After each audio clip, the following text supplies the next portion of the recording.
It's hard to believe, but the tiny vegetarian restaurant, tucked away at the west end of Duckworth, the Sprout, has been around for almost a decade.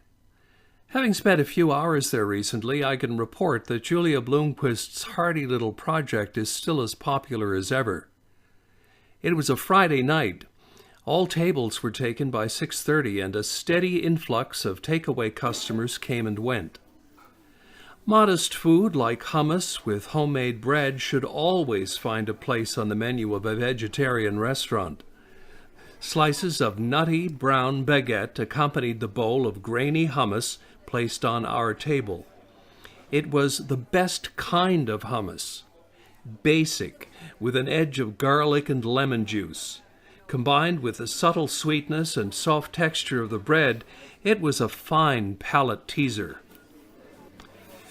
Soup making has been mastered by the Sprouts cooks. My bowl of fresh, hot mushroom soup was richly flavored.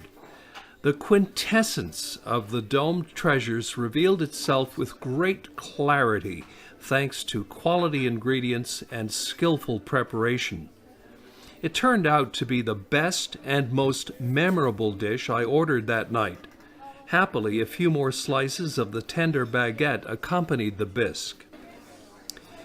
The Beet Generation salad has been on the Sprouts menu for as long as I can remember. I also remember it having a little more of an up-tempo beat than the one we were served. Although I liked the bowl of greens topped with grated beet, grated carrot, crumbled feta, and some sliced fruit, it lacked the exciting taste it used to have. It was the equivalent of going from 3D to 2D for me. I enjoy classic, deep-fried falafels, but I was willing to give the Sprouts baked chickpea falafels a try. The Sprouts baked falafels were cakes with a fissured surface. They looked dull and heavy. Trouble was, condiments aside, those same adjectives applied to the entire falafel experience at the Sprout. Poutine with a twist at the Sprout is a version featuring cubes of roasted potato and brown rice topped with miso gravy, grated veggies, and if you want, tofu, tempeh, or spinach for an extra cost. It too was a weighty dish, but unlike the falafel, the poutine was exceedingly flavorful.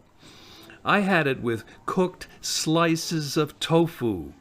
This dish might live up to the poutine moniker a little better if the potato were cut like French fries and roasted, and if the amount of rice was reduced.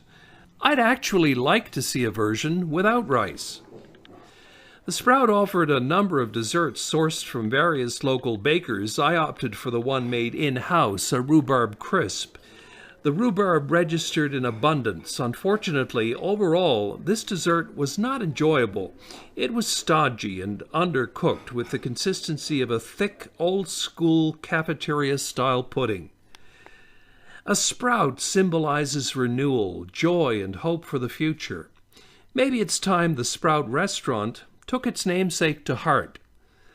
The Sprout receives 2 stars or a good rating from me. Dinner for 2 at the Sprout with wine, tax, and tip costs approximately $80. Walk-ins are welcome. The Sprout does not accept reservations.